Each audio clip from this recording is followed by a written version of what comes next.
I'd like to take just a moment and introduce our speaker for this evening. Get back. We welcome Andy Baker this evening. Andy has been a gospel preacher since 1967, but he comes to us this evening as the president of World Christian Broadcasting. He has his AA from Freed-Hardeman, his BA from Lipscomb, and his MA from the University of Kentucky. And while those all are impressive accomplishments, I think his more impressive accomplishments are, he notes his wife Susan of 48 years, 2 children and 4 grandchildren, so I'm sure those are a great source of joy. So if you'll please all give your attention to Andy, he's going to speak to us about the mission and deliver us a message as well. You got my clicker up there? The clicker? There you go. Thank you. Good evening, church. I'll try that again. Good evening, church. I appreciate the way you've scattered out tonight all over the entire auditorium. We got a few seats right here. If some of y'all in the back could come right here, we could kind of fill up those spots too. I'm just glad you're sitting wherever you're sitting. So thank you for being here tonight. I've come to do 3 things tonight. I've come to, number 1, thank you, because you have given us a couple of gifts over the last few years, and we're just really, really thankful for that. Alan Stevens is with me. He works in this particular area, and Alan asked me to join him on this trip, and it's just an honor to be with you. Second thing I want to do is share some information with you. And the third thing I want to do is do y'all allow chill bumps here? Oh, you don't, huh? Okay. I want to give you a couple of chill bumps anyway. Because if I told you that the entire world today was covered with the good news about Jesus Christ, would that interest anybody in the room? I hope that it would. Well, that's what I'm telling you, that today the entire world was covered with the good news about Jesus Christ. And this is your antennas we're about to show you. This is your radio station we're about to show you. And anytime during the next hour and a half presentation I'm going to do, I just went right over some of your heads.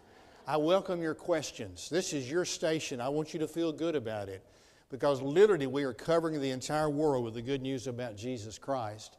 And I want you to feel good about the opportunity that is before us. And maybe I'm not clicking the right button. Do I need to aim it somewhere? How about if I turn it on? How about that? There we go. Well, Andy, the entire world has already been covered with the good news about Jesus, hadn't it, because of the internet? And the answer is no. The map on the screen, we've got copies for you on the bench out in the lobby, but here's a picture of where the internet is and where the internet is not. The lighted areas is where the internet is, and you would expect it to be in North America, and you would expect it to be in Europe. But there's a lot of darkness on that map. And that's the areas that we've aimed our signal from our 2 stations I'm going to tell you about tonight that really are your 2 radio stations covering the globe with the gospel. Only about 30 to 40% of the people of the world have access to the internet. Well, why wouldn't the entire world be available on the internet? Well, number 1, there's some countries that don't want their people to have it, like North Korea, like some of the countries in the Middle East. There are some countries in Africa that are so poor they can't afford the infrastructure. So only about 30 or 40% of the world has access to the internet. Do we want to use the internet? Absolutely. But many, many places represented by the darkness on the map, the only way from a human perspective, and I'm not going to limit God because the Bible says He can raise up rocks to preach the gospel. From a human perspective, the only way to reach into those areas is by the means of a shortwave radio. How many in the room have a shortwave radio? 1, 2, 3, 4, 5, 6. How many have AM, FM? And every hand goes up. We know what that means. Outside America, everybody's got a shortwave radio. There's 3 billion shortwave radios in the world. Studies show that at any given point of the day, 1 billion of those radios are on with an average audience of 3. So when you're trying to reach the masses of the world with the gospel of Jesus Christ, shortwave is the way to reach into the places that are most difficult to reach. The uniqueness of World Christian Broadcasting is to take the gospel where our missionaries can't go or where we don't have enough. I got asked this morning, well, do you broadcast to America? Well, no, because the gospel's open here in America, and we can go anywhere and preach anywhere in America. The uniqueness of our work is we target those places where missionaries can't go. So go back 35 years with me, and somebody answer a question for me. Where could our missionaries not move 35 years ago? Russia, China, and some of the places down the Pacific Rim. So that became our focus 35 years ago with a signal that we'll talk about tonight. I want to welcome you to Franklin, Tennessee, the international home of World Christian Broadcasting. Here's where it all takes place. Go into all the world and preach the gospel to every ethna, every slice of humanity, every creature, every person on the globe. What an awesome job that is to carry the gospel to the entire world. I don't know hardly anybody in the room. I'm going to trust that you'll be truthful with me if I ask you a question. This means I'll be truthful, and this means I won't. If you don't commit, that means you probably won't anyway. Will you tell me the truth if I ask you a question? Please answer the affirmative. You've heard even read tonight the Great Commission. Have you ever wondered if we could really get that done, of taking the gospel to the whole world? Have you ever wondered if we could really get it done? And be honest with your answer. And if you don't do this way, you'll lie about some other things. I mean, just think about the expense. Just think about all the languages, all the government barriers to get the gospel to the whole world. But how do you know it can be done? Because God said do it. And He's never asked us to do something that we couldn't do. So therefore, 35 years ago, a bunch of folks got together, and this became the international home of World Christian Broadcasting. I used to use this slide with snow on the ground. I wanted our guys up in Alaska to know that we down in Tennessee can grow snow too. I took the snow out of the slide and just used this particular picture. The reason I wanted to show you this building is there's nothing fancy about our building. But what happens inside this building is pretty magical. We got 5 studios inside this building where we do all of our taping. The international staff live in that particular area, and we do all of our work right there. We do all of our taping of all of our programs in Franklin, Tennessee. We'll then send them to a server. Alaska will go to the server. Madagascar goes to the server and gets their programs. Here's a map that I want you to notice with me, and there's copies out in the lobby. Here's a picture of where we're going and why we're going there. Anchor Point, Alaska, and where the star is in the country of Madagascar, there is some holy ground in both of those areas. 35 years ago, remember, we couldn't go to Russia and we couldn't go to China. So we purchased some land, and we're given a pretty good price on some land in Anchor Point, Alaska. Well, why Anchor Point, Alaska? Take a wild guess what's right across that short body of water from Alaska. Take a wild guess. Russia and China. That's why we went to Anchor Point, Alaska. There are 4 families that take care of our station there. You see the arrows coming out of Anchor Point, and the signal doesn't stop at the end of those arrows. That's just the direction that it's aimed. With our antennas in Alaska, with your radio station in Alaska, we've heard literally from every corner of the globe. We have listeners in every country of the world, every state in America, every state in Mexico, every province in Canada. We have literally heard from the entire world over the last 35 years. That's why we went to Alaska.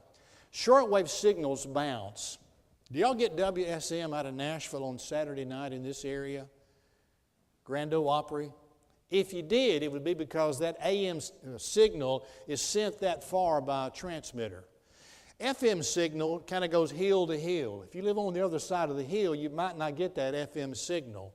Shortwave bounces. It literally bounces all the way around the world. So when you're trying to reach the masses of the world, that's the type of signal that you want to use. Well, Andy, why don't you use a satellite? Well, number one, it's a little expensive.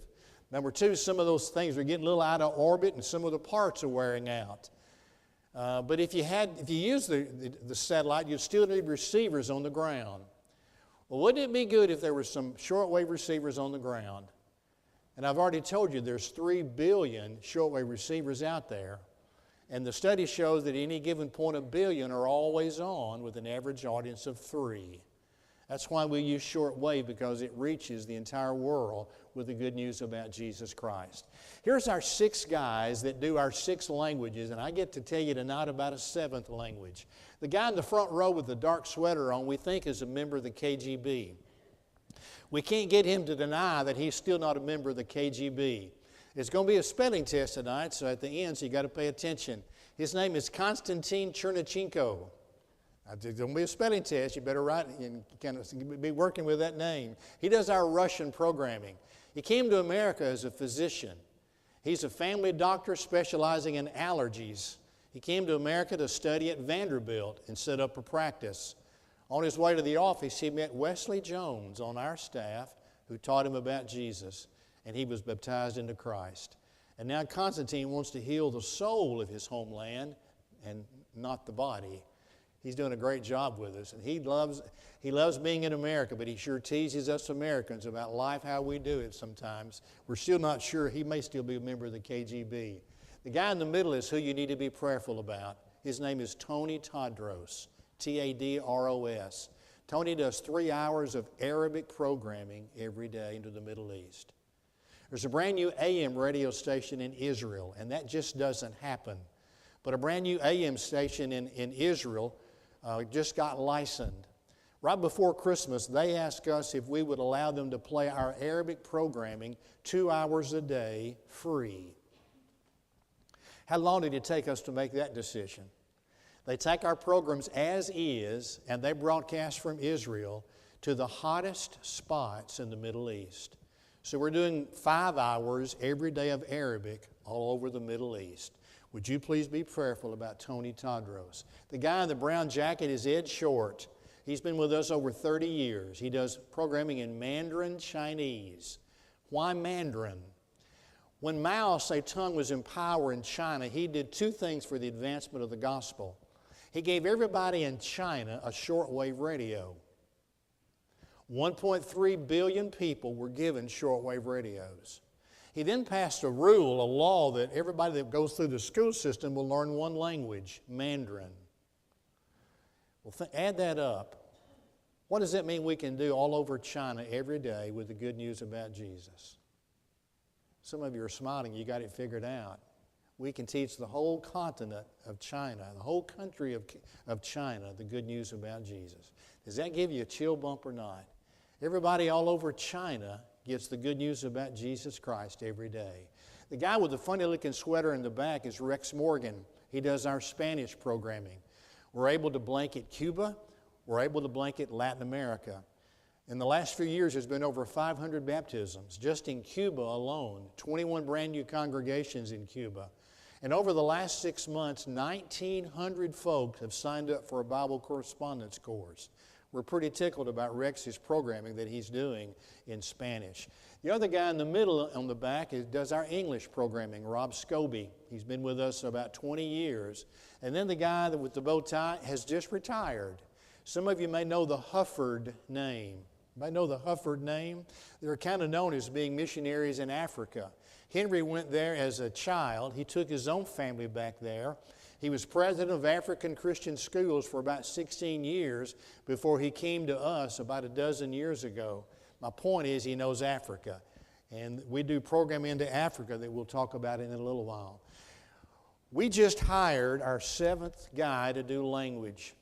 I had a family in January in Iowa write me a check for $150,000 to start Portuguese programming. We just hired a young man this past week from Brazil. 250 million people speak Portuguese. And now we've got the gospel in their language. Does that please anybody in the room? I hope that it does. We're excited about the work he's going to do. In the next few months, he's going to get programs together. We do an hour block every day of each one of the languages. So we'll be doing now 7 hours of programming every day, 365. Would you please react to that? That's a lot of work being done by a very few number of people. It's taken the gospel literally to the entire world. We then want to add Korean. Who's the one that heads our headlines besides Trump and all the things we check out for news? That guy in North Korea. We can send a very strong signal right on top of North Korea from Alaska. The only thing North Korea can't keep out of their country is a shortwave radio signal. It doesn't stop at the border, and they can't stop it. Would you agree with me that that part of the world needs to hear the good news about Jesus? Well, we'd love to have a family. We'd love to have a congregation that say, we want to do Korean programming. We want to be responsible for getting that language throughout Korea. Then we want to add French. If we can do that, we'll be doing 9 of the top 11 languages that's spoken in our world. Where did I go? There we go. Let me welcome you to Alaska, Station KNLS. Why K? We're west of the Mississippi. We're still in America by a little bit. About a mile from our building, there's a sign that's out on the paved highway that says the furthest west paved highway in North America. That's how far west we are. You can't use your company name when you're broadcasting internationally. So we are known throughout China and throughout Russia as Station KNLS. In Anchor Point, Alaska, we have about 40 to 50 acres that house what we're about to show you. These are the 2 antennas in Anchor Point, Alaska. Well, Andy, I see 3 towers. The curtain in between the towers is the antenna. One of the 2 antennas on the right, you see that they are painted. You either got to paint it or light it. We put that antenna up in 1983. Come July 23rd, we will complete 35 years of broadcasting from Anchor Point, Alaska. You see the new tower that we put up about 10 years ago is lighted. It's not painted. You either got to paint it or light it. We had a neighbor just over from our land there who began to complain that our lighting was keeping him awake at night.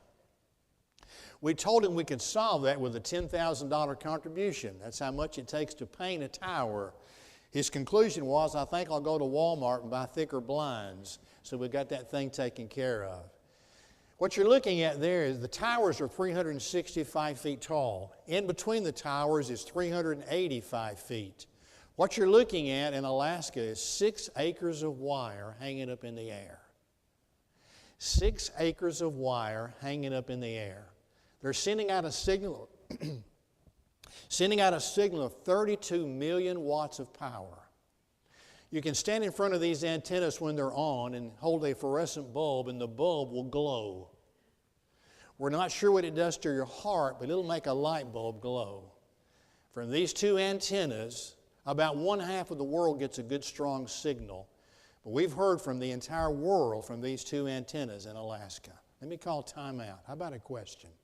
This is your radio station. You got fingerprints on it. I want you to ask your questions as we go along. Got a question?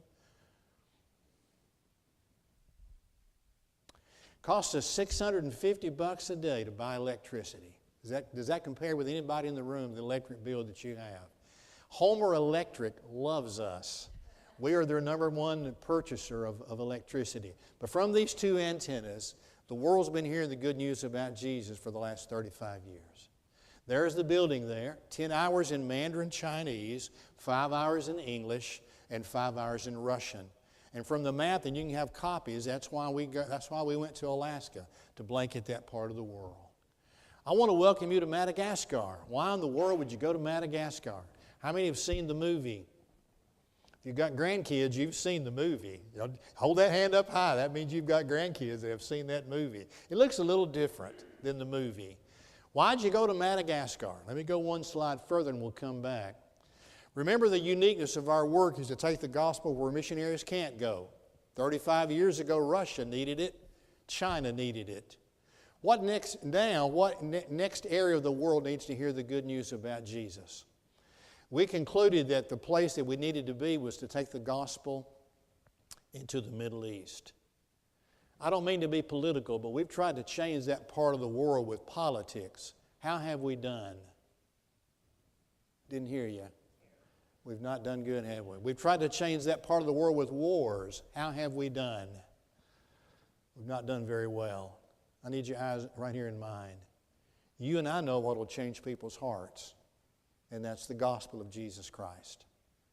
We knew we needed to have a station somewhere located in the Indian Ocean. We visited Seychelles Islands. We visited Mauritius. The president of Madagascar gave us 84 acres of land. Would you react to that? The president of Madagascar gave us 84 acres of land. We believe he was in that position just for such a time as this. Because now we have a $12 million radio station, your radio station in Madagascar, and it's all paid for. The $8 million station in Alaska and the $12 million station in Madagascar is all paid for. That's why we went to Madagascar. Let me show you what these antennas are going to be able to do. For Madagascar, we've got 3 antennas. In Alaska, we had 2. Got 6 acres of wire hanging up in the air in Alaska, and in Madagascar, there's 9 acres of wire. One antenna is aimed directly east. Alaska gets it from both directions. We get letters out of Australia and New Zealand and the Philippines and down in Japan and that particular corridor. So one antenna is aimed directly east. A second antenna is aimed directly north, and we're blanketing all of the Middle East. You see the arrows continue up into Europe, which means we can add any of those languages that we want to if we want to add languages in the future. If we wanted to do German, we could add German. If we wanted to do French, we could add more languages. Don't ask me to explain this, but each antenna can do 4 simultaneous broadcasts.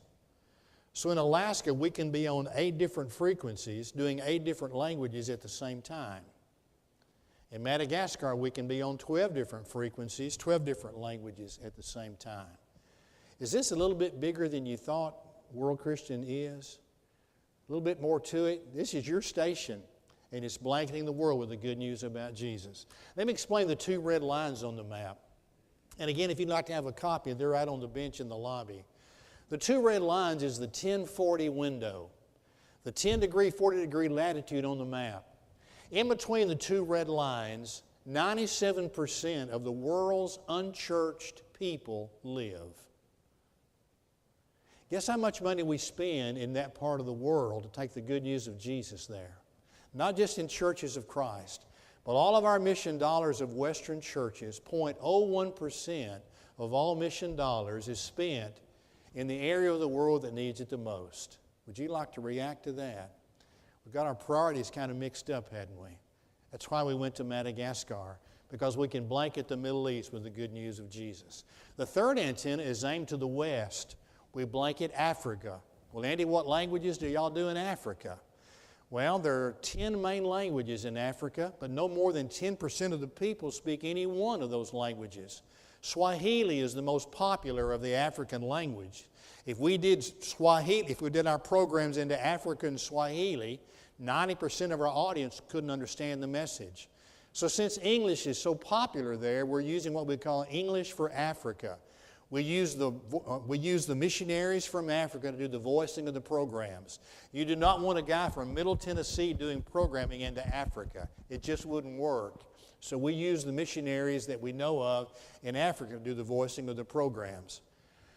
Then the Lord gave us something that, as He always does, that we weren't expecting. We're going to be able to bounce a signal on the water in between Madagascar and Africa, bounce a signal over Africa, and blanket South America. That's why we added Spanish. That's why we wanted to add Portuguese. And now in just a few months, we'll be able to begin Portuguese programming. What it means is the 2 antennas in Alaska and the 3 antennas in Madagascar covers the entire globe with the good news about Jesus. Does that interest anybody in the room? Does it bring a joy to any heart in the room? The entire world now hears the good news about Jesus Christ every day. Let me go back to this one. Again, there's going to be a spelling test. Look right in the center of Madagascar. You see Antananarivo, that's the capital. They call it Tana for short. It's a country of about 22 million people. It's about the size of California and Oregon combined. About 50% is some form of Christianity. We found a congregation of the Lord's Church in the capital city when I was there 2 years ago of over 100 with elders that I didn't know existed. But the church is really, really weak in Madagascar. About 7% of the people in Madagascar are Muslim. Your other 43% would be your hocus-pocus religions that you find in a third world country. The place where our antennas are, if you go straight up the map, you see the next dark name of a city is Majunga. You can go to Google Earth and see our antennas. Those in the room that do that type of stuff, you can go to Google Earth and go out about 10 miles from the city of Majunga, and you can see those antennas. I'm about to show you in a second. So that's why we went to Madagascar. The President gave us 84 acres. It's the perfect place to be when you're trying to take a signal to the Middle East.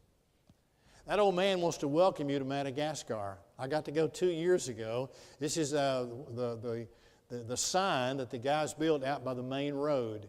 Madagascar World Voice is how we are known. Again, you can't use your parent company name when you're broadcasting internationally. So we're known as Madagascar World Voice. Something happened a little over 2 years ago. On March 26th, that Saturday night in Franklin, Tennessee, at 8 o'clock, we had about 100 people together in our offices, staff and friends and volunteers of World Christian that came into the office there. And at 8 o'clock, it's Sunday morning in Madagascar. It's Easter Sunday morning in Madagascar. And over Skype, we watched them turn on the signal. And Nancy announced we're now broadcasting. A lot of weeping took place in that office that night because now it means that the entire world is covered with the good news about Jesus Christ. Pretty neat night. And that happened just a little over 2 years ago. There's our guys that built our station. They'd never seen a station. They have done great work, and you'll see that as I show you some buildings that these guys have built. That's from a drone about 400 feet up. Can you see the 3 antennas? Can you see the 4 towers? In between the towers is spread an antenna, just like the one in Alaska. You see the 2 towers on this side. The curtain from these 2 towers take the gospel to Africa and to South America. These 2 towers right in the center take the gospel northward into the Middle East. And then the other tower takes the gospel east to Australia and mainly India. We had to build our own buildings there. Homer Electric would not run a wire down to Madagascar. I don't know why they wouldn't want to do that. So we're having to do our own electricity in Madagascar. We thought about wind, it's just too expensive. We thought about solar, it's a little expensive. So we're buying diesel fuel in Madagascar to supply the generators I'm about to show you. But there's our campus in Madagascar. There's some holy ground out there where your antennas are located that's taking the good news of Jesus Christ to the entire world. It's a real barren country, as you can tell. It's about 105 most days. There's a closer shot of the 4 towers and the 3 curtains sprayed in between those towers. How about a question? How much does it cost us to do electricity in Madagascar? It was $650 in Alaska. Ironically, it's about $650 of diesel fuel per day that it costs us to do programming in Madagascar. Andy, thank you for showing me a gravel road. Let me tell you why I wanted to show you the gravel road. Our guys, we bought boulder-sized rock, and they beat it up by hand. Well, they make $1 a day, and it's only 105-degree heat. That's why I wanted to show you the gravel road. Those guys did a great job, and you're out to see what they built. That's our front door. Got 2 security houses on property. They are not armed, but we want to know who's on our property. We want to know who slips on the property. We got 2 gates right there. We'll open one for you. If we don't like the way you look, we won't open the second gate. That's our front door of the station in Madagascar. Built 1.5 miles of fence around the property. My good friend Brent Terry that I baptized in Louisville when I preached there, he's now in the fence building business. He went over and built 1.5 miles of fence. I get an email from him when he gets there and he says, Andy, I got 25 guys that have never built a fence and they can't speak English. He said, I feel like I'm in America. Brent led those guys. They built 1.5 miles of fence. Why would you want to have 1.5 miles fence around the property? One of the reasons is they've got a pretty loose squatter right rule in Madagascar. If you squat in front of something about 20 minutes, it's yours. We didn't want them squatting in front of these antennas and claiming that is their personal ground, so we built 1.5 miles around the property. A little closer look at the 4 towers. If you could read Malagasy, you could read that sign and it says, "Welcome." We had a celebration 2 years ago when we dedicated the antennas. There's the transmitter building I'm about to take you into. This is the building where it all takes place. I used this picture of several years ago because the greenery is not as tall as it is now. Why in the world would we plant greenery up that close to the building? Well, it's 105-degree heat, that's why. That's how it looks now, pretty thick. I'm about to take you up those steps into the main building where it all takes place. That's in the front door of this building. The guy in the white shirt there at the door is Kevin Chambers. The lady in the pink top is his wife, Nancy. They built everything that you're seeing in Madagascar. Their home is in Alaska. They would go to Madagascar for 6 months, come back home for 3 months, go back for 6, and they did that for about 10 years. They are a great, great team. Ladies, I want to tell you about Nancy. Nancy birthed 2 boys and lived in a 1-room cabin without running water for 3 or 4 years. First time I was in their nice log home that Kevin built, we're sitting at Sunday dinner having a cup of coffee after the meal. She looks out her bay window and she sees 2 magpie birds eating her beautiful flowers. She jumps up from the table and goes, "Magpie, magpie!" Goes in the back room, walks back through with a shotgun, walked out on the deck and dropped those birds. I told her about 6 months ago that I tell that story about her every time I speak. And she said, "Oh, don't tell that story, because I think it's against the law to kill magpie birds. So I'll take out magpie tonight." But Nancy is also master violinist for the Alaska Symphony Orchestra. Nancy's a neat lady. She's a pioneer woman. She plays a mean fiddle. If she heard me call it a fiddle, she'd get on me. She plays violin for the Alaska Symphony Orchestra. I'm about to turn you around and take you up the steps. You see right over Santa Claus's shoulder, steps up to some glass that shows into the room where it all takes place. There's the computers that play our programs. On the second screen, you see a log for that particular day's programming in one of the languages. Through the glass, you see some transmitters. We had to buy $3 million apiece. That's what powers the antennas. Santa Claus is looking through the glass of one of the units of it where there's a bulb that costs $50,000. How often would you want to replace a $50,000 bulb? Kevin has come up with a way to get longer life out of that bulb, so he is known internationally and very highly respected. The transmitters are about 25 feet long, about 8 feet tall, about 8 feet thick. They're kind of like refrigerator freezers sitting side by side, but that's what powers our antennas. That's Max in our generator building. We've got 3. There's one that sits just to the right of this one. Does anybody have generators in your backyard that size? We have 3 generators that do our electricity. Madagascar, by 9 o'clock in the morning, the electricity is not very dependable, which that just doesn't match up with a radio station. So we're doing our own creation of electricity, and these is what powers our entire campus. We built a bathhouse and a tool shed. Notice more gravel. I want you to know about the gravel. The guys did a great, great job when they built it. We built 2 65,000-liter tanks. And guys, look at those tanks real closely. You'll see some panels. They shipped it over there in those panels, and they bent it, welded it. Of course, they painted it. We're storing our diesel fuel in those tanks. We order from a company there in Madagascar. It costs about $1 a liter in Madagascar for diesel fuel. So it costs us about $6.50 a day to do the programming. There's the wires that take our programs out to the antennas, to that box. And then that box sends the program to the right antenna. Here's what I wanted to show you. Everybody look at me for a second. What you're looking at really is a 2-sided antenna. If you look at it closely, it's really 2 sides of wire. You don't move that antenna, but this is how we can skew the signal 15 degrees 4 times in each direction. I'm in Russia, I'm in another part of Russia, and now I'm in China. So really what you're standing right underneath the antenna, and what you're seeing is really a two-sided animal. You're seeing a two-sided monster, a two-sided set of wire. That's how we can skew the signal to reach more people with the good news about Jesus.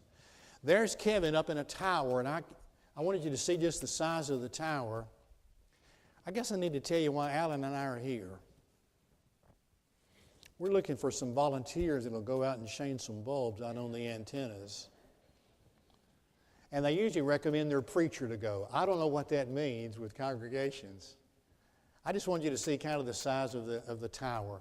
Kevin and one other guy is working there. There's the 4 towers and the 3 curtains in between the towers. We had a celebration day. We invited the whole community to come. Over 300 folks came from the bush. They came in their Sunday best. Well, how in the world did those people find out about your celebration? Women go down to the river and wash clothes. Guess what women do while they're washing clothes together? And guess what the men were doing on the bank while their wives were doing all the work? They were all talking. Therefore, Dedication Day, we had over 300 folks to come. These are our neighbors. These are the neighbors around our station, and we were glad that they came. We put up a big old tent. We invited many of the officials from the Madagascar government. And there's a scene of Dedication Day. That's Kevin speaking. I spoke. 2 or 3 of the officials spoke that day. This is our tribal chief. It's a third world country. Tribal chief, we brought him a gift. What do you bring as far as a gift to a tribal chief? We brought him 2 cows, and he was tickled to get them. They're called zebu in Madagascar. I didn't realize what a big deal it was to get a couple of cows. If you've got a zebu, you've got something to pull your carts, you've got something to plow your fields, and if you've got more than one, you've got meat for your table. He was pretty tickled to receive those 2 gifts. I accused our president of that's why he wanted me to go, to catch those cows and present them to our tribal chief. Many other officials came that day, and you see 2 of the folks that came that particular day. We're not leaving till you can pronounce the president of Madagascar's last name. 25 letters. Anybody want to try? 25 letters. Let's pronounce his name. What's his first name? If you can pronounce his first name, we'll leave. Henry. Yeah, well, okay, we can now leave. I just wanted you to see that particular name. Got a website for each one of the language services, and they're very, very active. Very, very active. Here's how I will close. There's our challenge. There's our opportunity. Go into the entire world and make disciples of all the nations. Once you make disciples, Scripture then says do what? Baptize them in the name of the Father, Son, and Holy Spirit. And then what does Scripture say do? Teach them all the things He's asked us to do. What a challenge, and yet what an opportunity. You see Madagascar, here's what the antennas do. Are you ready? There's antenna 1. There's antenna 2. And there's antenna 3. This is your radio station. Here's what it does. Antenna 1. Antenna 2. Antenna 3. 20 hours every day out of Alaska. 15 hours every day out of Madagascar. We'll be adding Portuguese real soon, which will be another 2 to 3 hours. And remember the 2 hours the radio station in Israel is playing for us free. We've literally heard from the entire world. Does that tickle anybody in the room? Let me tell you how God continues to work. He sent us that family back in January, so whereby we can begin Portuguese programming. In the future, we're going to get to be the tsunami warning system for the whole world. Now, is that a good thing or not? Why is that a good thing? We're going to be able to help a lot of folks, but guess what the government's going to be putting out there? The frequencies. And people all over the world are going to be tuning in those frequencies, getting a little weather, and along with a little weather, what are they going to be listening to? The gospel of Jesus Christ. Does that give you a chill bump? We're excited about that opportunity. It's being worked out now. So what's in the future? We don't have debt. You've helped us, and we've got to raise $3 million every year to do everything we do. And you've helped us be a part of that. What's in the future? We want to add Korean. We want to add French. We don't have to build any more large stations. The 2 stations, your stations, cover literally the entire world. Now it's just adding more languages. And the more languages that we can add, that way the more people can hear the good news of Jesus in their own native tongue. How about a question?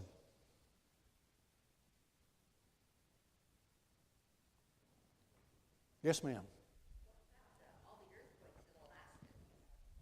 Her question is, what about earthquakes in Alaska? Thank you for reminding me to say 2 or 3 things, and I'll cover that in just a second. In Alaska, we have issues with moose, an occasional black bear, and wind. Usually the earthquakes are not near where our station is, so that's usually not an issue. What we do have issues with is wind. Well, Andy, it's a curtain. How do you have issues with wind? Somehow the wind catches in that antenna. At the base of each one of the towers, there's about 4 concrete wheels, about the size of tractor-sized wheels, stacked on top of each other, and there are cables that are attached to the tower and the antennas so they won't blow away during storms. Kevin has seen those 16 inches off the ground, those counterweights. That's pretty good wind. And what the issues it causes, sometimes those pretty thick wires across the top, it kind of holds it in place, they'll snap, and the antenna will kind of sag. That happens every now and then, and when that happens, we bring it all the way down, repair the cable, and then just crank it back up like a flag. So earthquakes are not our issue there, but wind really is. In Madagascar, we built them the same way. We don't have daily winds like they have in Alaska, but they'll have a cyclone in Madagascar. In fact, we've already had 2 100-mile-per-hour cyclones hit our station. And guess what happened? Nothing. Lord's hand was over us for sure. How about another question? This is your station. Yes, sir. Mm-hmm.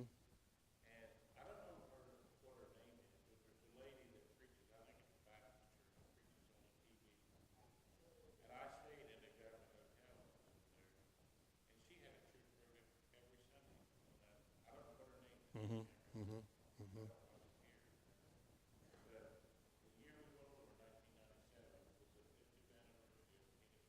Wow. Wow. They're starting to close them up again now in China. Yeah. Our church, the congregations we know of, we have a response office in St. Petersburg, Russia, and one in Hong Kong. And Su Kamin, who is the preacher there, he'll disappear tonight after preaching at his congregation in Hong Kong and work with the underground churches in mainland China. Yeah. Well, right. Yeah. Yeah. They're closing back up, so they've got to meet in secret with the congregations.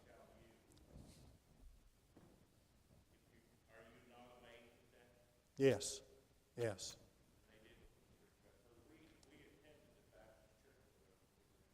Mm-hmm.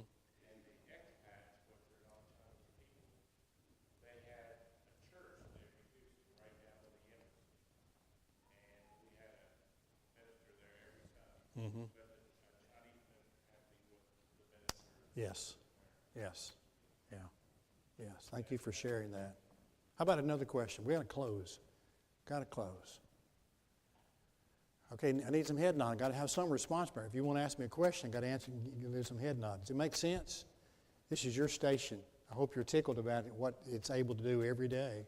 The signal turns on at 4 o'clock in the morning, your time, until 2 o'clock in the afternoon every day from Alaska. Well, why those hours? That's prime time in Russia and China. And we do the same thing in Madagascar. I'm not sure what time we turn on in Madagascar, but we're aiming at prime time in those places throughout the world. You've listened great. I hope you're encouraged. Some of you have been praying about worldwide evangelism all your life. Well, you are alive when that's happened. And I hope that brings joy to your heart. Put your head on the pillow tonight and know that somebody today from your radio stations heard the sweet name of Jesus for the very first time. I've got to tell you one final story. Will you let me tell you one final story? I've got to get permission, will you? And I promise I'll sit down. In the late 90s, we heard from a young college student named Mahmoud. he heard our programming, a letter that he somehow got out of Morocco. He knew he needed to be baptized into Christ, but he said, if I'm baptized, I'll be killed. We went down to Casablanca and baptized Mahmoud. He came to America, came to Freed-Hardeman and studied every Bible class he could get. He didn't major in Bible because his country could trace it. He goes back to Morocco where it's against the law to talk about Jesus. In the last few years, Mahmoud has baptized over 1,500 Muslims into Jesus Christ. Don't let the modern media tell you they're not interested, because they are. The churches in northern Africa are thanking God for ISIS. I hadn't got there yet thanking God for ISIS, but they are, and here's why. All those people that live in Syria and some of those other countries where they can't talk about Jesus are being run out of their countries, and they're coming to northern Africa. And they're showing up at congregations all over northern Africa saying, tell us more about ISIS. That's their name for Jesus. Tell us more about Jesus. Well, if it wasn't for them being driven out of their countries, they couldn't freely talk about Jesus. And I guess, how in the world do they find out about Jesus? Could it be from a radio station? It's blanketing the globe with the good news of Jesus. That's your stations. Thank you for being a part. Would you continue to pray about our efforts to carry the good news to brand new people? Because we're introducing Jesus to literally new people every day that have never heard the sweet name of Jesus. Would you pray with me for a second? Lord, thank you for these new brothers and sisters I get to meet tonight. Thank you for your family that meets throughout the globe. And we pray for places in the world tonight that had to meet in secret instead of meeting publicly like we got to do today. We pray for other Mahmouds and many other